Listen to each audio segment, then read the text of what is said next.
राम राम जी, आप सबको welcome back to my channel.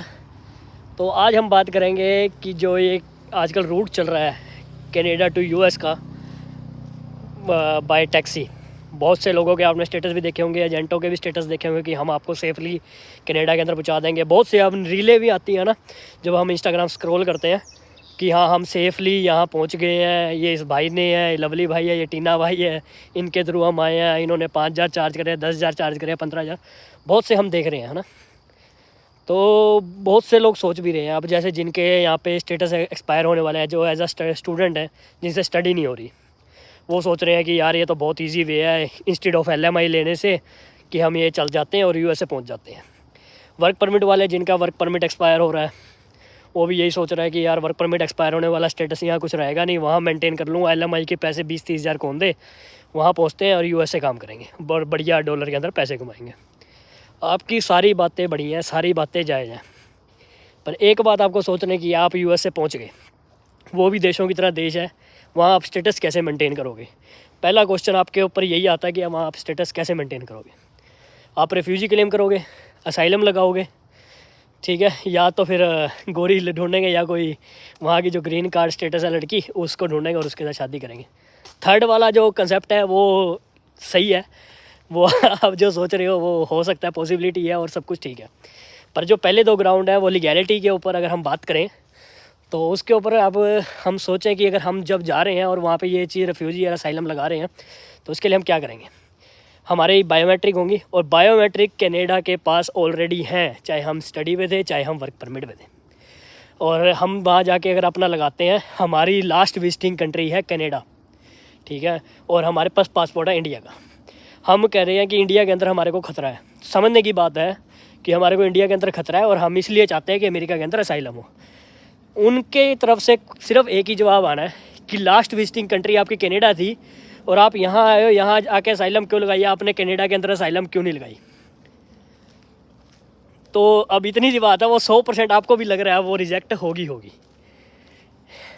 तो अब आप इतनी सी बात समझे, जब आप वहाँ जाकर आपने रिजेक्ट ही करवानी है, तो 10 से 15 हज़ार रुपये एजेंट को देने की क्या ज़रूरत है कि आप US से भी जाओ और वहाँ जाके स्टेटस भी मेंटेन ना हो और आपका सारा सिस्टम ही ख़राब हो जाए। जबकि आपके पास यहाँ पे ऑप्शन था कि आप 15-20 हज़ार दो, या आप पढ़ो, स्टडी कर लो, कोई स्टडी आसान ले लो, वो स्टडी कंप्लीट कर लो, या फिर आपके पास ये ऑप्शन था कि नहीं, मैं अगर थोड़े से पैसे और लेके LMI ले लो, या कहीं पे बहुत से रूट हैं। अगर आप कनाडा के अंदर भी अगर आप रिसर्च करोगे तो आपको पता लगेगा। और अगर किसी को नहीं भी पता लगता, अगर किसी को LMI में दिक्कत आ रही है, किसी और दिक्कत हो रही है, अपने भाई को कॉन्टैक्ट करो, जितना हो सकेगा आपका भाई हेल्प करेगा।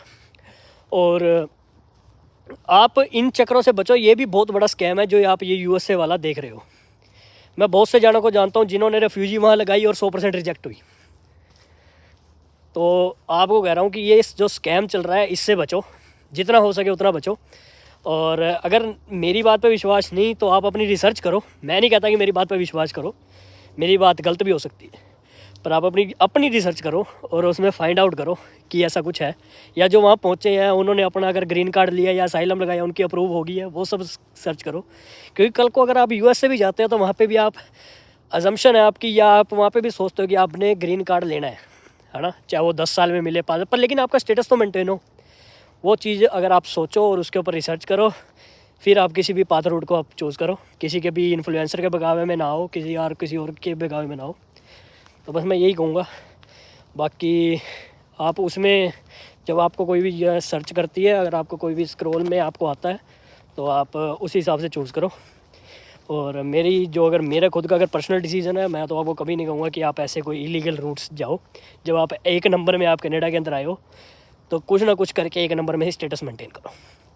2 नंबर का रास्ता दिखता आसान है, लेकिन बहुत से लूप होल होते हैं जो बाद में ही सामने आते हैं। तो बाकी अगर वीडियो अच्छी लगी है, अगर कोई सोच रहा है तो उसके साथ भी शेयर करो।